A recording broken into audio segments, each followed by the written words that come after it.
The most important decision that was taken in the 20th century was not taken by a king, a queen, or a president. It was not even taken inside a royal palace or inside of Congress. It was actually taken in the middle of the ocean inside a submarine by a man that most people today don't even know the name of. This is More English, the channel that shares with you amazing, thrilling stories that cover a variety of topics from science, technology, history, politics, and so on. And today we are going to go and see how a single word decision taken by a man that a lot of people don't even know today changed the course of history. We owe this man life as we know it today, because without that decision that he took one afternoon in October 1962, life as we know it today wouldn't have been possible. Welcome to English, the channel that teaches you English not through memorizing countless vocabulary lists or countless grammatical points, but through thrilling, amazing stories. Stories that actually you can either read along with the narrator or you can simply listen to on your headphones while you are going through your days. Maybe you are driving, doing chores around the house, or maybe you are on the treadmill inside the gym. You can still listen and improve your English. Before we go into the story that we chose for you today, the story of a hero, Vasili Arkhipov, the man who saved the world by saying a single word. Before we go there, let me kindly ask you to subscribe to the channel. You will not regret it. If you have already subscribed and you are one of the 300,000 members that follow this channel and agree that this channel is one of the most exciting places to improve your English, make sure to show us some love by clicking the like button. This way, you show the algorithm that this video is a great source for learning English. Of course, if you know someone who would love to improve their English, make sure to share with them this video. Before we dive into the middle of the ocean in 1962, I would love to equip you with 3 simple words. The first word that I'm going to give you is the word nuclear. Nuclear simply means a form of energy that is devastating, especially when used in weapons. The second word I'm going to give you is the word pressure. Pressure here is not used in the physical meaning of pressure, but it's meant in the mental, psychological meaning of the word. It means the psychological pressure when you are so pressed to make a decision. And finally, the last word is unanimous. When a decision is taken unanimously, that means that all the people voting for that decision have chosen the same thing. So with these 3 words and with the first initial idea that I gave you about the story of a hero, let's go and listen to chapter number 1. Chapter 1. The Coldest October. Listen, it is night. The air is cold, very cold. The kind of cold that hurts your face, that makes your fingers stop working. You are standing on a dock in northern Russia. The water in front of you is black and flat, no waves, no sound, just silence. And then, slowly, something moves in the dark. A shape, long and dark and heavy. It slides through the water without a sound. Then another shape, and another, and one more. 4 submarines, moving slowly into the night, going somewhere no one can see. The date is October 1st, 1962. The world does not know these submarines are leaving. The people on the dock do not talk. No one takes a photograph. No one waves goodbye. This is a secret mission. The year is 1962. The world is divided into two sides. On one side, the United States of America, the most powerful country on earth. On the other side, the Soviet Union, also powerful, also dangerous. These two countries do not like each other. They do not trust each other. And for 17 years, they have been in a silent war. Not a war with bombs. Not a war with soldiers in the streets, but a war of fear. A war of weapons. A war where both sides ask the same question every day. Will today be the day it starts? This is the Cold War, and in October 1962, it is about to become very hot. In the summer of 1962, the Soviet leader Nikita Khrushchev made a decision. A secret decision. He would send nuclear missiles to Cuba. Cuba is a small island, just 90 miles from the coast of Florida, just 90 miles from the United States. If missiles could reach Cuba, they could reach America in minutes. Khrushchev thought this was a good idea. America had missiles near Russia, in Turkey. So Russia would put missiles near America, in Cuba. Simple, dangerous, and completely secret. Or so he thought. On October 14th, an American spy plane flew over Cuba. It took photographs. The photographs showed something terrible. Missile bases, Soviet missile bases, being built right there, 90 miles from Florida. President John F. Kennedy saw the photographs. He did not sleep that night. The world had just changed. Kennedy went on television on October 22nd. He spoke to the American people. His voice was calm, but his words were not. He told them the truth. Soviet missiles were in Cuba, and America would not accept this. He announced a blockade. No Soviet ships would be allowed to reach Cuba. Any ship that tried would be stopped. In Moscow, Khrushchev was furious. He called the blockade illegal. He said Soviet ships would not stop. Two of the most powerful men in the world.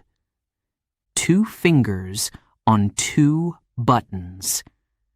And the whole world watching. This is the moment the 4 submarines sailed into.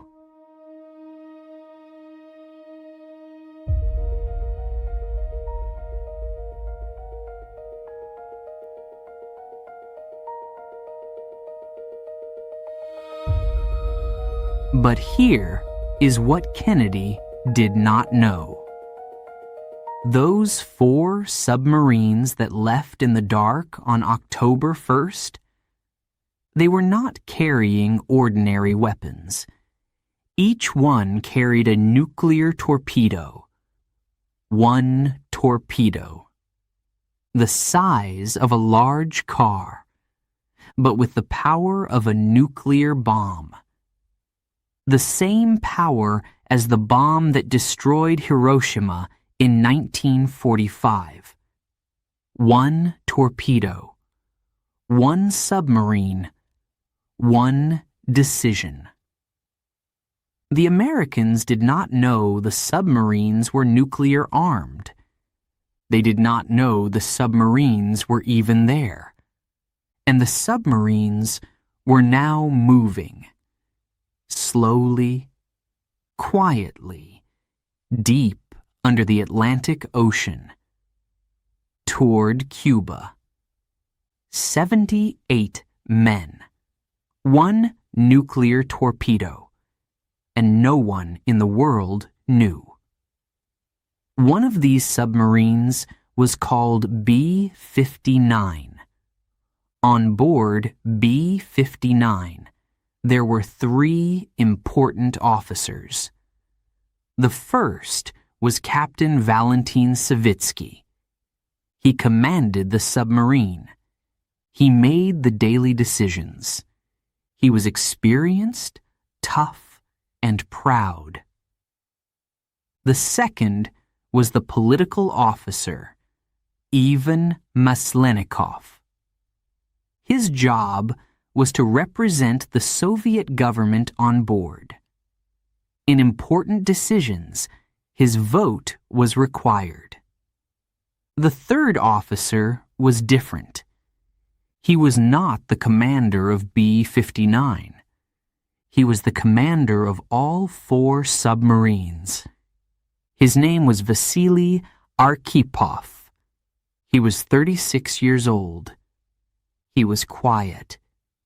He was calm. He did not shout. He did not need to. But on B-59, his agreement was required for the most important decision of all. The decision to use the nuclear torpedo. All 3 men had to say yes. All 3. If even one said no, the torpedo would not fire. 3 men, 1 weapon, and a world that had no idea. B-59 moved deeper into the ocean. The noise of the engines was low and steady. The men ate. They slept in small beds.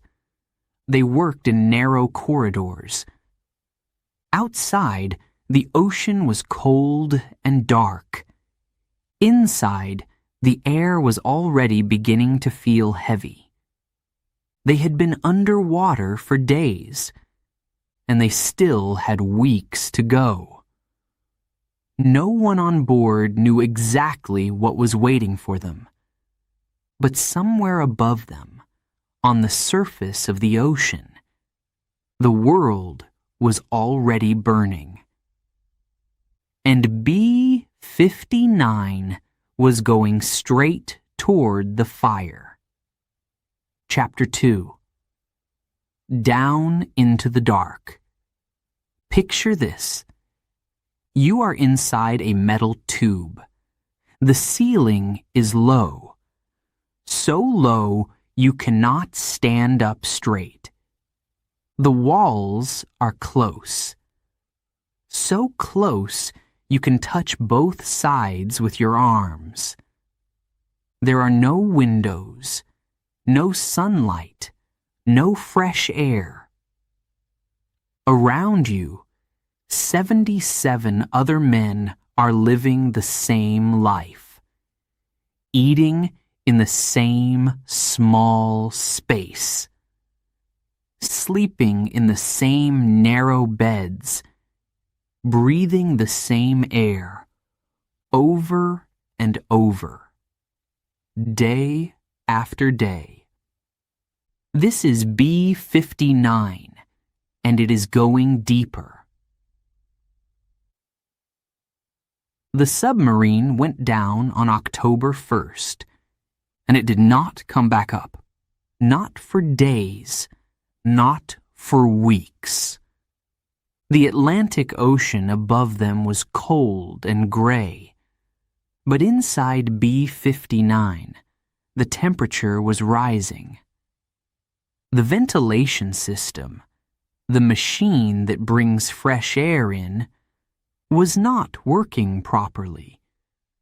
It was built for the cold waters near Russia, not for the warm Atlantic, not for the Caribbean. Every day, the temperature inside the submarine climbed higher. 30 degrees, 35, 40, 45 degrees Celsius. The men were living inside an oven. Think about what 45 degrees feels like. It is hotter than the hottest summer day you have ever felt. It is hotter than a sauna. It is the temperature that makes your body stop working properly. Your heart beats faster. Your head hurts. Your hands shake. You cannot think clearly. Now imagine living in that heat. Not for 1 hour. Not for 1 afternoon. For days, while you are responsible for a nuclear weapon. 78 men, 45 degrees. And the air was getting worse. The oxygen was falling. Every breath the men took used a little more of the air. Every hour, the carbon dioxide level rose a little higher. Carbon dioxide is the gas you breathe out. When there is too much of it in a small space, you feel dizzy. You feel sick. You cannot concentrate. The men took special tablets to help them breathe. But the tablets were not enough. Some men fainted. Some could not stand. Some sat on the floor and stared at nothing. The submarine was slowly becoming a very dangerous place, not because of the Americans above them, but because of the air inside. They were running out of time, and they did not even know it yet. There was another problem. Communication. A submarine deep underwater cannot easily send or receive messages. Radio signals do not travel well through the ocean. To communicate with Moscow, B-59 had to come close to the surface. But coming close to the surface was dangerous. American planes were flying everywhere. American ships were everywhere. If B-59 came up, it might be seen. So the submarine stayed down, and the silence from Moscow grew longer. One day, without a message. 2 days. 3. The men did not know what was happening in the world above them. They did not know about Kennedy's speech. They did not know about the blockade. They did not know that the 2 most powerful men in the world were pointing weapons at each other. They only knew what they could see. The inside of a metal tube, getting hotter every hour. Somewhere above them, the world was about to break. and they could not hear it. Captain Savitsky tried to keep the men focused. He was a strong man, a military man. He believed in discipline. He believed in orders. He believed in the Soviet Union. But even Savitsky was feeling the pressure, the heat, the silence from Moscow, the responsibility of the weapon below his feet. He began to imagine things. What if the war had already started? What if Kennedy had attacked the Soviet Union? What if Moscow was already destroyed, and no one could tell them? These thoughts grew in the heat, in the silence, in the dark. They grew like fire.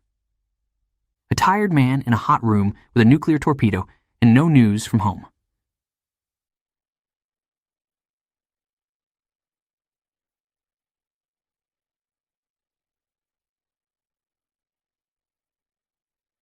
Vasili Arkhipov watched. He moved quietly through the submarine. He spoke to the men. He listened. He observed. He had been in situations like this before. 1 year earlier, in 1961, Arkhipov had served on another submarine, a nuclear submarine called K-19. K-19 had a serious accident. The cooling system for the nuclear reactor broke. The reactor began to overheat.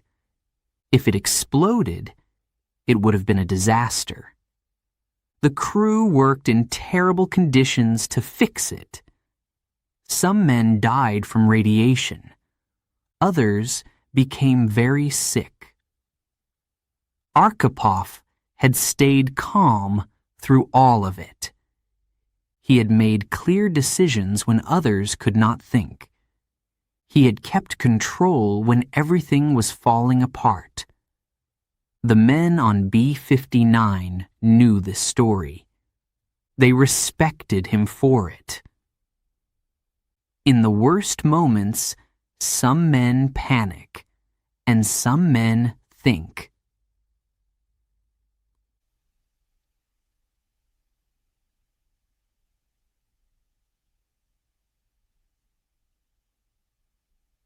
Now, on B-59, Arkhipov watched the temperature rise. He watched the men grow tired. He watched Savitsky grow nervous. And he waited. Not because he had nothing to say, but because he understood something important. A decision made in panic is not a decision. It is a mistake. The right moment had not come yet. Outside, in the dark water above them, something was moving. Something large. Something American. And it was getting closer. B-59 did not know it yet, but the hunt had already begun. Chapter 3. The Hunt. Let's take a little break so that we review where we are right now and know where we are heading in the upcoming chapters. Right now, we are inside a submarine with a group of men in the depth of the ocean. Above us, the United States is bombing us heavily in what is now called the Cuban Missile Crisis. Inside the submarine, the men are feeling very hot. The air is tight and it's getting tighter, and of course, they are losing oxygen every single second that passes by. There is no connection with the outside world because they lost all radio signals in the depth where they are.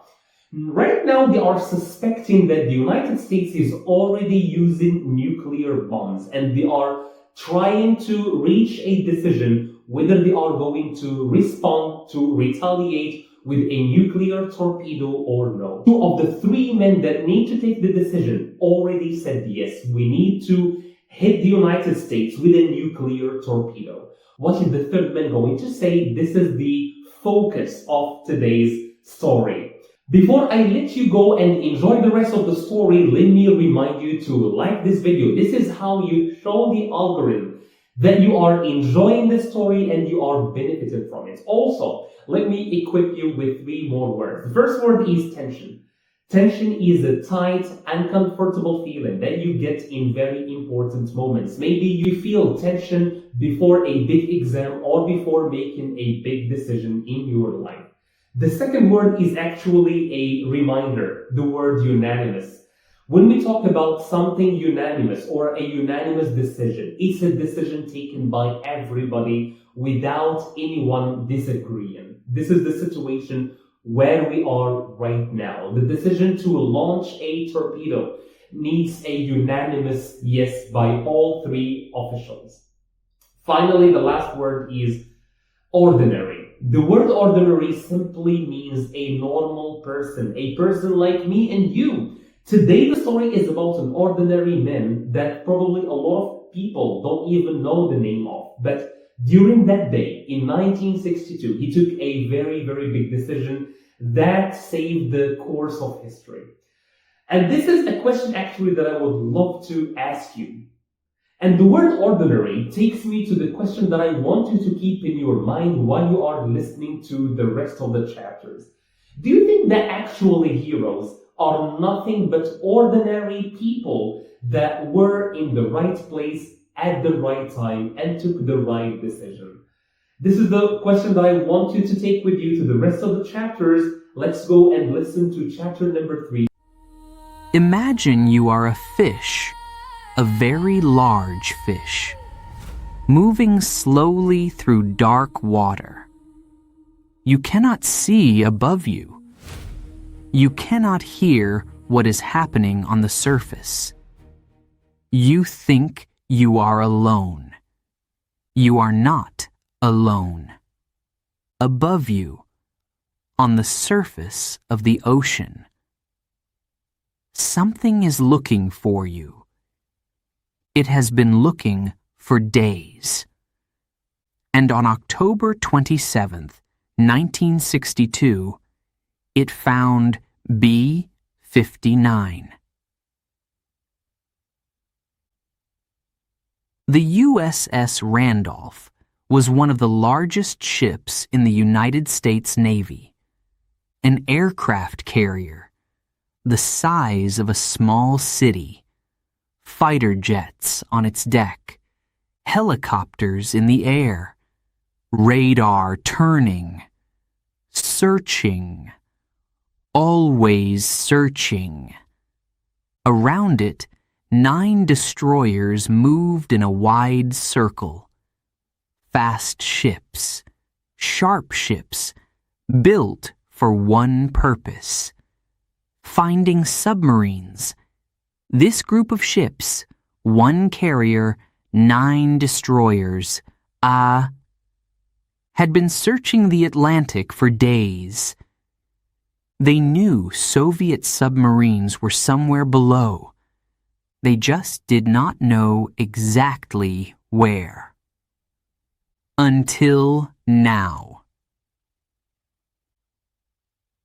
At first, it was just a small signal. A sound in the water. A shape on the radar. Something that did not belong. The American operators looked closer. There, deep below the surface, moving slowly, trying to stay hidden. B-59. The Americans did not know the submarine was nuclear armed. They did not know about the torpedo. They thought it was an ordinary Soviet submarine. Their orders were simple. Find it. Force it to the surface. Identify it. So they began. The hunt was over. The pressure was about to begin.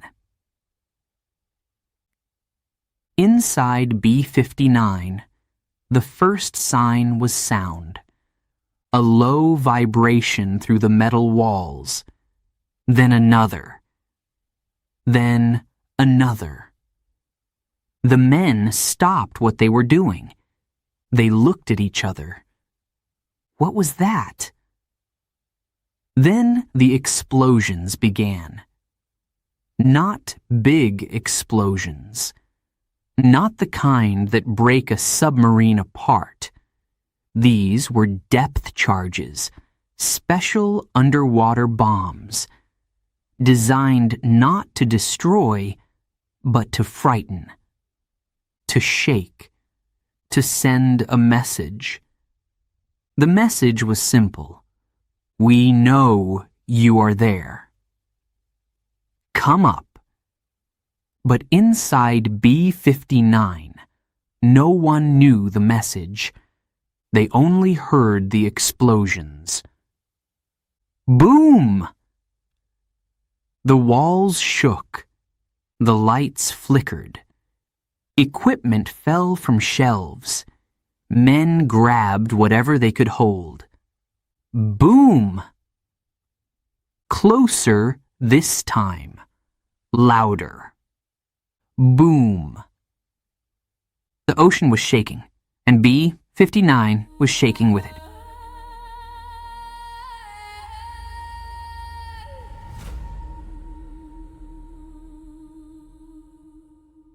Captain Savitsky ran to the control room.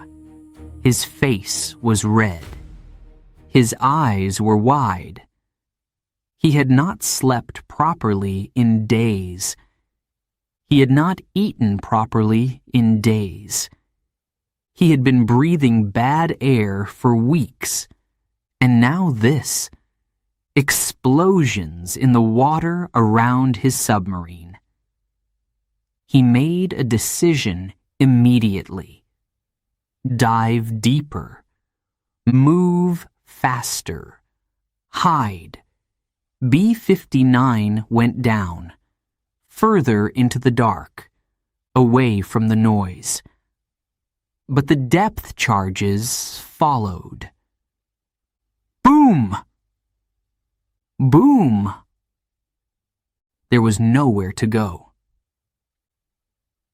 Inside the submarine, the temperature was now unbearable. 50 degrees Celsius in some sections. Men were falling, not from explosions, from heat, from exhaustion, from fear. The carbon dioxide levels were dangerously high. Thinking was difficult. Moving was difficult. Staying calm was almost impossible. And still, no communication from Moscow. Savitsky called his officers together. He spoke quietly, but his words were hard. We have not heard from Moscow in days. The Americans are bombing us. I believe the war has started. I believe nuclear weapons have already been used up there. He pointed toward the ceiling of the submarine, toward the surface, toward the world above. We are not going to sink without fighting back. 2 men in that room agreed with him immediately. The Soviet rules were clear. To use the nuclear torpedo, 3 officers had to agree. All 3. No exceptions. Captain Savitsky, yes. Political officer Maslenikov, yes. Now, Savitsky looked at the third man. Vasili Arkhipov. The room was hot. The walls were shaking. The men around them were exhausted and afraid. Arkhipov said nothing. Not yet. He looked at Savitsky. He looked at the faces of the men around him. Men he had lived with for weeks. Men who were frightened. Men who wanted this to be over. He understood their fear. He felt it too. But he also understood something else. A nuclear torpedo, once fired, cannot be called back.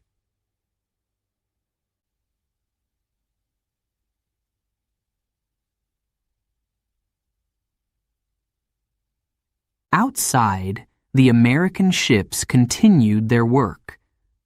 More depth charges. More explosions. The ocean around B-59 was alive with noise and pressure. On the USS Randolph, American sailors watched their equipment. They saw the submarine moving below. They did not know what was happening inside it. They did not know that 3 men were deciding the fate of the world. They were just doing their job. Following orders, watching a submarine, waiting for it to surface. They had no idea. No one above the water had any idea. Savitsky's voice rose. Prepare the torpedo. The order moved through the submarine like an electric current. Men moved to their positions. Hands touched controls. Eyes checked instruments. The nuclear torpedo was being made ready. In a few minutes, if nothing changed, it would be fired at the USS Randolph. And if that happened, Kennedy had already said what America would do. Any nuclear attack would be answered immediately. With everything America had. One torpedo, fired from one submarine. In one moment of panic and heat and fear, could start the end of the world. And the only thing standing between that torpedo and the ocean was one man. Chapter 4. 3 men, 1 decision. Stop. Just stop for a moment. Think about where you are right now. Maybe you are sitting in a chair. Maybe you are on a bus. Maybe you are walking in the street. You are safe. The air around you is clean. The temperature is comfortable. You can hear normal sounds. Cars, birds, people. Now imagine the opposite. A metal room, no windows, 50 degrees of heat, bad air, walls shaking from explosions outside. And in your hands, a decision that will change everything. This was Vasili Arkhipov's world on October 27th, 1962. The 3 men stood together in the control room of B-59. Captain Savitsky, political officer Maslenikov, and Arkhipov. Around them, the submarine was shaking. The depth charges were still falling. Each explosion sent a tremor through the metal walls, through the floor, through their feet, through their bodies. The men of the crew watched from a distance. They were waiting. They all knew what was happening. They had all heard the order. Prepare the torpedo. 2 men had already said yes. Now everything depended on one quiet man. Savitsky spoke first. His voice was hard and certain. We have been underwater for weeks. We have had no communication from Moscow for days. The Americans are attacking us right now. There is only one explanation. The war has started. He looked directly at Arkhipov. We have a nuclear torpedo. We have orders to use it if we are under attack. We are under attack. I say we fire. Maslenikov nodded. He agreed completely. 2 votes. Yes. Yes. The torpedo was ready. The target was above them. Everything was in position. All they needed was one more word. Yes. Arkhipov did not speak immediately. He looked at Savitsky. He looked at Maslenikov. He looked at the faces of the men around the room. Young faces. Frightened faces. Faces that had not seen sunlight in weeks. He thought about what Savitsky had said. Was it true? Had the war started? Were nuclear weapons already falling on Moscow? On Leningrad? On the cities he knew? He did not know. And that was exactly the problem. He did not know. And a man who does not know should not fire a nuclear weapon. Arkhipov spoke quietly. He did not shout. He did not argue. He did not try to take control. He asked a question. What do we actually know? Savitsky looked at him. We know the Americans are bombing us. Yes, said Arkhipov. But are they using real bombs? Have they tried to destroy us? Or are they trying to make us surface? Silence. The depth charges outside were not destroying the submarine. They were shaking it, frightening it, but not breaking it. Arkhipov continued. If the war had started, if nuclear weapons were already being used, would they waste time trying to surface one submarine? Or would they simply destroy us? The room was very quiet for a moment. Savitsky did not answer immediately, because Arkhipov was right.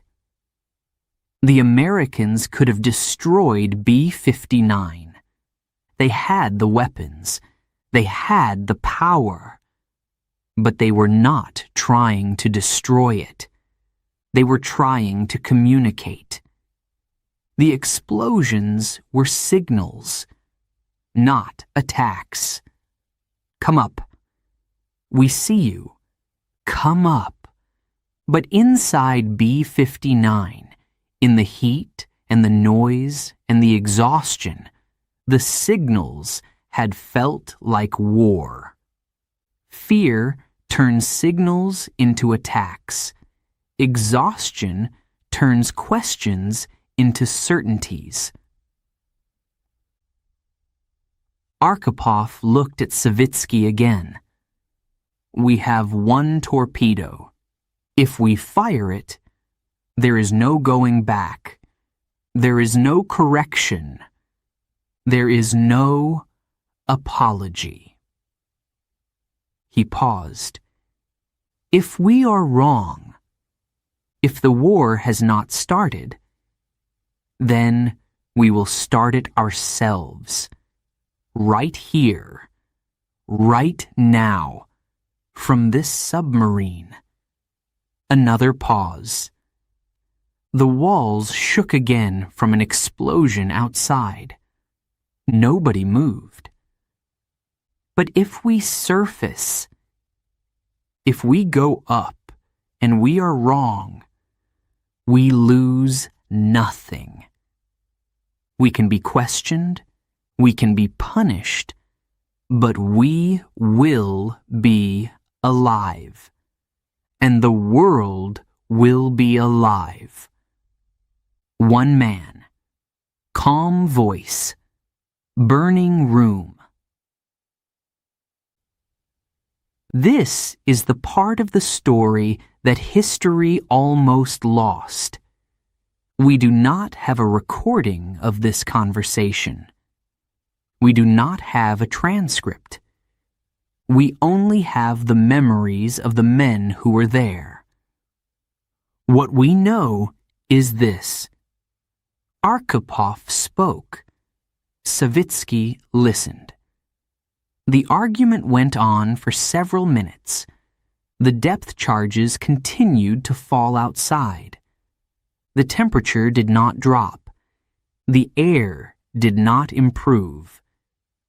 But something changed in the room. Not the heat, not the noise. The certainty. Savitsky's certainty. His absolute belief that the war had started.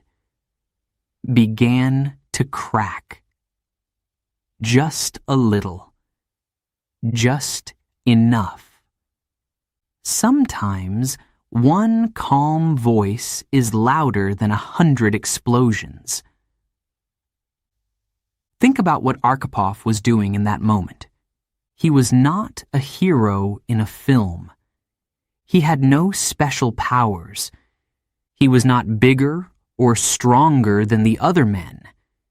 He was tired. He was hot. He had been breathing bad air for weeks. He was afraid, too. But he did one thing that the others could not do in that moment. He stopped. He thought. He asked what they actually knew, instead of what they feared. That is all. That is everything. Ordinary people become extraordinary in the moments they choose to think.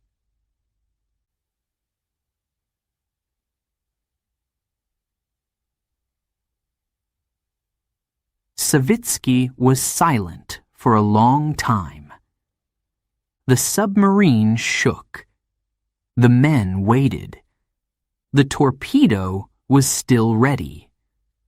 Then Savitsky made a different decision. Not fire. Surface. He would take B-59 up. Up through the dark water. Up through the noise. Up into the light. Whatever was waiting for them up there, they would face it on the surface. Not from below. Not with a nuclear torpedo. He looked at Arkhipov. He did not say, "Thank you." He did not say, "You were right." He just gave the order. Take her up. And the world did not end that day. Chapter 5. One word. The ocean is very deep. In some places, deeper than the tallest mountain on earth is tall. Down there, in the dark, there is no sound from the surface, no light, no news, no history, just pressure and silence and whatever you carry with you. B-59 had been carrying its secret for weeks. Now, slowly, heavily, it began to rise. Up through the dark, toward the light, toward whatever was waiting. The men felt it immediately. The angle of the floor changed. The sound of the engines changed. The pressure in their ears changed. They were going up. Nobody spoke. Nobody cheered. They just held on. And they waited. The temperature was still 50 degrees. The air was still bad. The walls were still wet with heat. But something had shifted. Not in the submarine, in the men. The decision had been made, and now they had to live with it. On the surface, the American ships were still circling. The USS Randolph, the 9 destroyers, helicopters in the air, eyes on the water. And then, something broke the surface, slowly, quietly, a long, dark shape, rising out of the Atlantic Ocean. B-59. American sailors ran to the sides of their ships. They watched. They radioed their commanders. The submarine is surfacing. On the Randolph, an American officer looked through his binoculars. The Soviet submarine was there, right there, in the middle of the ocean, surrounded by American ships. He did not know what had happened inside it. He did not know how close the world had just come. He only saw a submarine coming up. The Americans had no idea they were looking at the most important moment of the 20th century.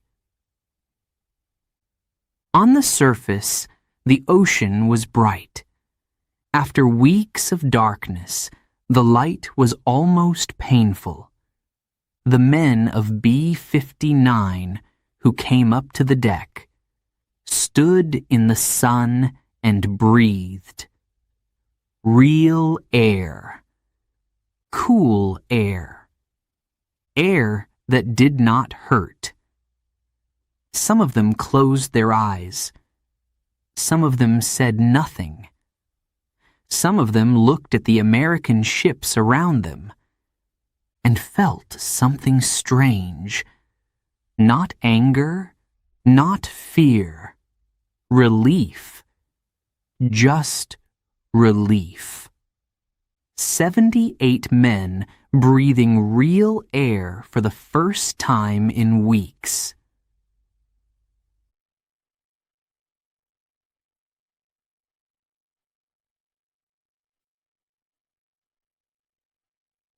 The American ships came closer. Officers on the destroyers watched the Soviet sailors on the deck. The Soviet sailors watched back. Nobody fired. Nobody shouted. Nobody moved toward the other. Just two groups of men, looking at each other across the water, both exhausted, both frightened, both relieved that this moment was not something else. The Americans sent a signal. Leave these waters. Return to your base. Savitsky received the message. He looked at the American ships around him. He looked at the sky above him. He looked at the ocean. Then he gave the order to turn around. B-59 began its long journey home. The crisis was not over yet, but the worst moment had passed. One day later, October 28th, 1962. President Kennedy and Premier Khrushchev reached an agreement. The Soviet missiles would leave Cuba. The American blockade would end. The world would step back from the edge. The Cuban Missile Crisis was over. People in America celebrated. People in Russia celebrated. People around the world looked at their children and felt something loosen in their chest. It was over. The world had survived. But nobody, not Kennedy, not Khrushchev, not a single leader or general or politician, knew how close it had really been. They did not know about B-59. They did not know about the torpedo. They did not know about the 3 men in a hot room at the bottom of the Atlantic Ocean. The world celebrated a crisis it did not fully understand. Vasili Arkhipov returned to the Soviet Union quietly. No parade, no medal, no speech. He went back to his life. His career continued. He was promoted over the years. He became a vice admiral. But he never spoke about what happened on B-59. Not to journalists, not to historians, not to the public. He lived a quiet life. He had a family. He grew old. And on August 19th, 1998, Vasili Arkhipov died. The world did not notice. Most people had never heard his name.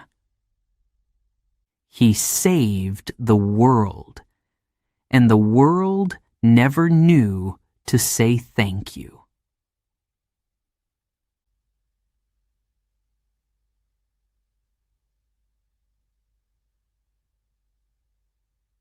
The truth came out 4 years later.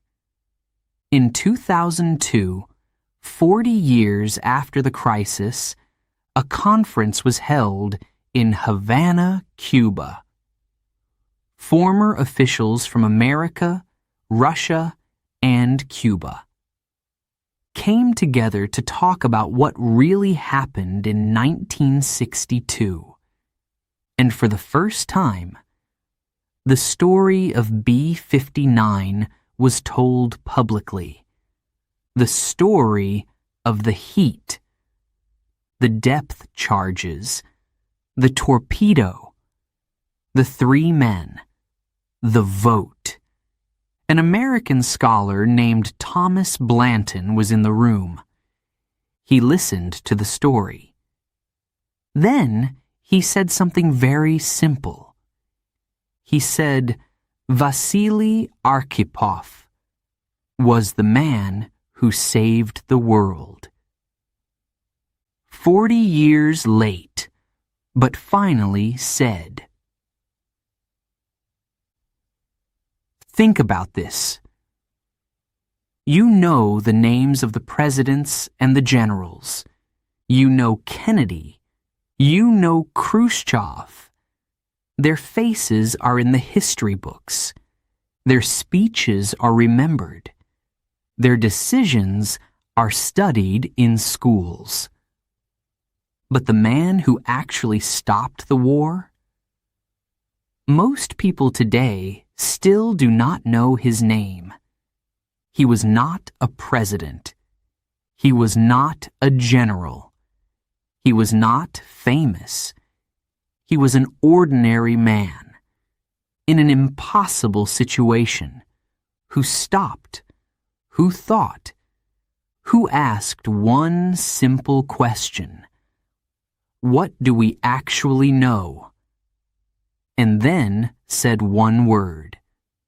No. One word. In a hot room. At the bottom of the ocean. And the world kept turning. Right now, as you listen to these words, the Atlantic Ocean is calm. Ships move across its surface, slowly, quietly, carrying goods from one country to another.